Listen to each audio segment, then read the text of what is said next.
duas coisas que eu odeio demais. Primeira é a tradução literal de Beetlejuice pra Besouro Suco. Porra, não pode ser só eu que acho isso feio demais. E a segunda são títulos longos que só a porra de filmes que acabam com o meu algoritmo aqui no YouTube. Porque eu me recuso a acreditar que alguém achou que Os Fantasmas Ainda Se Divertem, Beetlejuice seria um bom título pra um filme. São exatos 60 caracteres, velho. Só me sobram 40 pra poder arrumar alguma coisa pra chamar a sua atenção aqui nesse vídeo. Aí depois eu fico 2 horas pintando meu cabelo de verde, colocando olheira preta ali no meu olho, pego o bode e reclamo do filme e vocês ainda falam que a culpa é minha, né? Olha, é foda, viu? Mas felizmente, meus queridos, e brincadeiras à parte, eu acho que essa talvez seja a minha única manifestação de indignação com algo a respeito aqui desse filme. O título dele. Nossa, Rafa, que maravilha! O filme é perfeito, então? Não, não é perfeito. É quase perfeito, então? Não, nem perto disso. Então ele é o quê? Ele é exatamente o que você esperaria que ele fosse. E eu acho que esse raciocínio é o mais interessante, meus amigos, porque Beetlejuice provavelmente vai ser aquilo que você espera que ele seja, e isso independentemente de quem você é e de como você se sente em relação a essa franquia. Se você é um amante desse universo e do filme clássico de 88, eu não acho que tem nada aqui que vai te deixar desgostoso e pé da vida com esse novo projeto. Da mesma forma que eu acredito que se você já não curte muito a vibe desse filme clássico, não é com esse aqui que você vai passar a gostar de tudo, sacou? Mas é claro, existe também a opção de você nem amar e nem odiar o filme clássico, de você estar naquele lugar intermediário. É justamente a opção onde eu me encaixo em relação a esse universo. Eu gosto do filme clássico, Os Fantasmas Se Divertem, inclusive reassisti pouquíssimo tempo atrás aí pra conferir essa sequência. Eu acho que tirando alguns aspectos técnicos ali envolvendo a estética gótica do Tim Burton pra criar aquele universo e a representação icônica do Michael Keaton, que apenas com 17 minutos de tela fez história no cinema mundial, eu não colocaria ele no meu hall dos filmes favoritos clássicos não, viu? Eu gosto, acho massa e me dou por satisfeito com isso. Então a grande questão que nos fica aqui no vídeo de hoje é, meus amigos, como será que essa sequência desceu pra mim? Como será que eu recebi um projeto que dá seguimento pra um clássico do cinema que eu não morro de amores, mas também não tenho motivo nenhum pra desgostar? Bom, é exatamente disso que eu quero conversar com vocês no vídeo de hoje, meus queridos, porque pra quem não me conhece, eu sou o Rafa Camargo, esse é mais um episódio do quadro Reviews e eu convido vocês pra virem comigo, porque sem mais delongas, solta a vinheta e vamos nessa!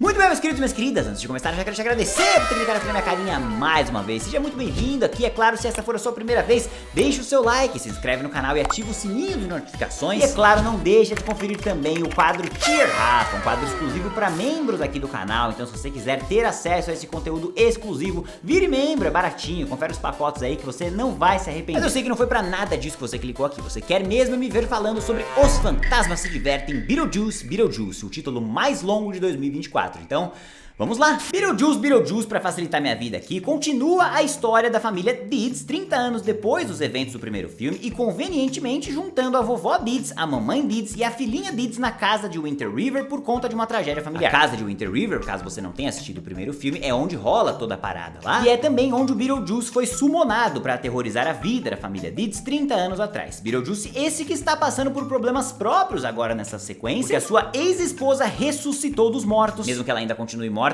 tecnicamente, está louca atrás do Beetlejuice, atrás de vingança pelo que ele fez com ela. E isso faz com que um detetive lá no submundo dos mortos, que era um ator antes de morrer, tenha que reunir a sua equipe de policiais para tentar impedir essa morta-viva de encontrar o Beetlejuice, enquanto a filha Deeds tenta impedir a sua mãe também de se casar com um charlatão na noite de Halloween, e tudo isso enquanto a vovó Deeds está em uma saga de recuperação do luto por meio da arte. Bom, meus amigos, caso essa sinopse pareça confusa demais, cheia de informação, fique tranquilo, tá? Isso é apenas um reflexo que eu quis trazer pra vocês do que é de verdade o roteiro desse filme inteiro. Uma zona, meus amigos, e comecemos justamente por esse ponto aí, porque não tem como não iniciar uma conversa a respeito desse filme sem falar do texto dele. Existem muitas coisas inspiradas e muito legais que eu quero conversar com vocês a respeito de Beetlejuice, mas o roteiro do projeto definitivamente não é uma delas. E antes que surja aquele comentário clássico que fede a Cheetos no teclado de criança que não tem o que fazer, que comenta em todos os meus vídeos dizendo: Ai, mas você esperava o quê? Você queria um roteiro do Scorsese? Isso aqui é simples. Mais uma vez eu venho aqui e reforço. Primeiro de tudo, cuidado pra você não sujar o seu teclado com Cheetos, é difícil demais tirar isso do teclado. E segundo, e mais importante, não existe absolutamente nada de errado com o roteiro simples, meus amigos. O simples pode e é, muitas vezes, excelente. E curiosamente, o meu caso aqui com Beetlejuice não tem nada a ver com o roteiro ser simples. Na verdade, é exatamente o contrário. Esse filme peca pelo excesso. Tem coisa demais acontecendo nessa trama. É a morte de um personagem que desencadeia tudo aquilo, aí a gente vai pro funeral dele, aí do funeral sai um casamento, do casamento saem 3 conflitos conflitos diferentes entre 3 personagens diferentes. Uma delas é a menina, interpretada pela Jenna Ortega, que por conta dessa história aí conhece um moleque que também tem uma trama própria importante. Isso é só na parte de cima da Terra, ainda tem a trama do submundo, com um detetive maluco caçando a ex-esposa do Beetlejuice, que por sua vez tá bolando um plano pra voltar pra superfície. Cara, é muita coisa, velho, é realmente muita coisa. Me lembrou aquele filme recente do Ghostbusters aí nesse sentido de trama que complica o que deveria ser simples, tá ligado? E que justamente por conta disso acaba tirando o foco da história legal que tá rolando ali. Porque tem uma história legal pra cacete rolando aqui. Dessas 5 ou 6 tramas diferentes, tem uma que eu acho que é realmente muito boa. A história de uma mãe médium que perdeu o contato e a proximidade com a filha depois da morte do pai, porque a filha sempre enxergou ela como uma mulher estranha por causa desse dom aí, que por conta de uma tragédia familiar elas precisam ficar confinadas numa mesma casa e conversar sobre esses seus problemas. Casa essa, inclusive, que é literalmente o lugar em que a mamãe descobriu que era médium 30 anos atrás. É uma história legal pra cacete, cara. Daria super pra aproveitar esse roteiro. E o filme aproveita muito. O filme é massa quando ele tá nessa linha narrativa. O problema é que ele não fica tanto nessa parte da história. Ela continua sendo a central. E é por isso que eu não detestei o roteiro desse filme, porque quando tá lá não é ruim, mas a gente acaba desviando demais pra outras linhas de roteiro que, na boa, cara, eu tava cagando e andando. E o próprio texto parece estar cagando e andando pra elas. Toda essa historinha que envolve a ex-esposa do Beetlejuice é completamente desconectada do filme inteiro. E me surpreende ver como essas cenas que, convenhamos, cara, leva meio que nada a lugar nenhum, acaba roubando o lugar de outras cenas que pediam por mais intensidade. Talvez o único ponto que eu posso elogiar ainda dentro desse aspecto do roteiro é a maneira com que o texto inseriu o humor meio mórbido e sádico do clássico pra dentro dessa nova história. Porque assim, não é como se eu tivesse gargalhado assistindo esse filme, não achei ele engraçaralho. Mas eu dei uma risadinha aqui e outra ali, e na maior parte das vezes essas minhas risadas vinham pela maneira absurda com que esse texto retrata morte. E, tipo, é literalmente um foda-se. Algo que faz todo sentido com a proposta desse universo aqui, em que a morte é de fato um foda-se. Então tem personagem grande pra história que morre da maneira mais estúpida possível, e eu admito que não estava esperando por essas coisas, e talvez pela surpresa eu acabei dando risada e achei bastante engraçado. Então o humor mórbido e a forma com que esse humor foi escrito é talvez o ponto do roteiro que eu consigo dizer que sim,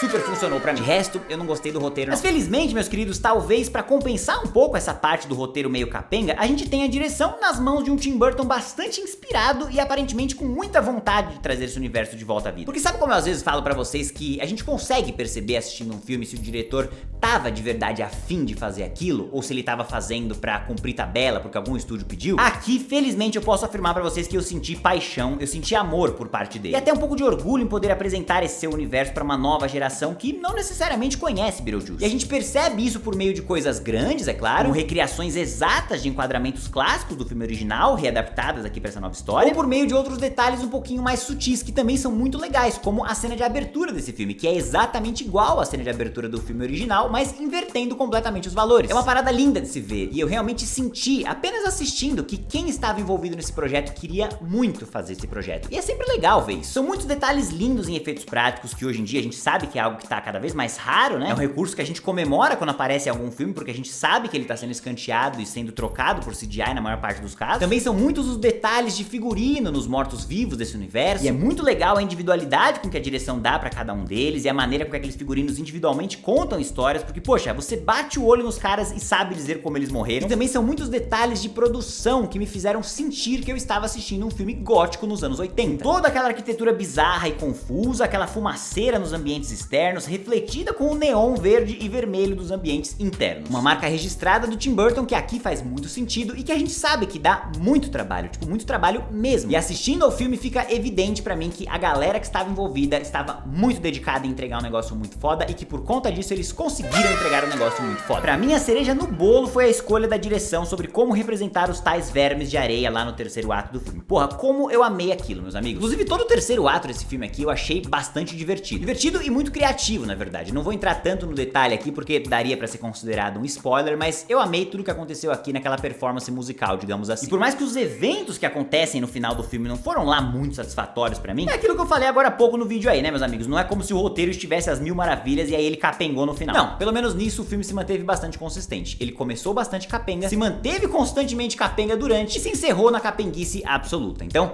chave de ouro pro filme. E no final das contas, meus amigos, eu acho que eu tenho uma boa analogia pra gente poder encerrar esse raciocínio completo aqui. Eu tenho dois bons comparativos que eu quero trazer aqui pra vocês. Se Beetlejuice fosse um quadro dentro de um museu em que eu tivesse que parar pra admirar todas as nuances visuais daquele quadro, tentando por meio dele apenas me transportar pra uma década passada, apenas olhando a complexidade e a eficiência daquela arte representada em tela, eu com certeza sairia sairia muito satisfeito, hiper satisfeito até eu diria, porque de fato eu senti muitas coisas pelo visual, pela estética de Beetlejuice.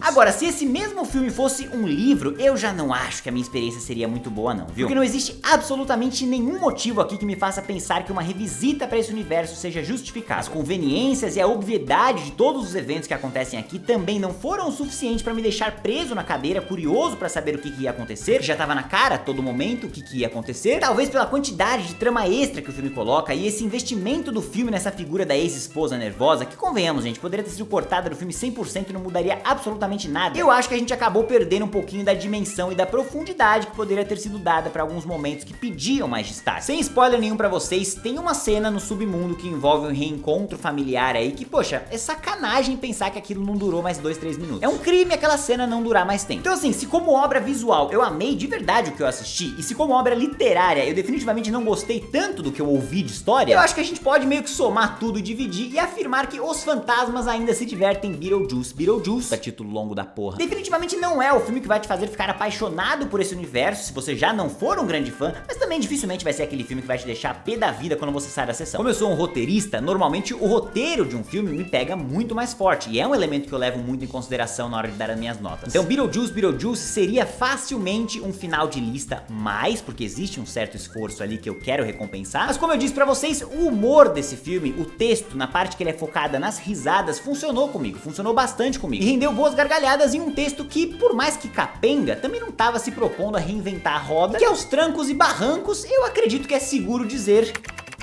que ele vale o ingresso de cinema sim. Por mais ou por menos, eu acho que você deveria dar uma chance e ver o que você tira dessa experiência toda. E agora, claro, eu quero saber de vocês, meus amigos, já assistiram Beetlejuice, gostaram, não gostaram? Comenta aqui embaixo pra eu saber. Se curtiu esse vídeo, não esqueça de deixar o like aqui embaixo, se inscrever no canal e ativar o sininho para saber das próximas novidades. Muito obrigado pela gente todos e até a próxima.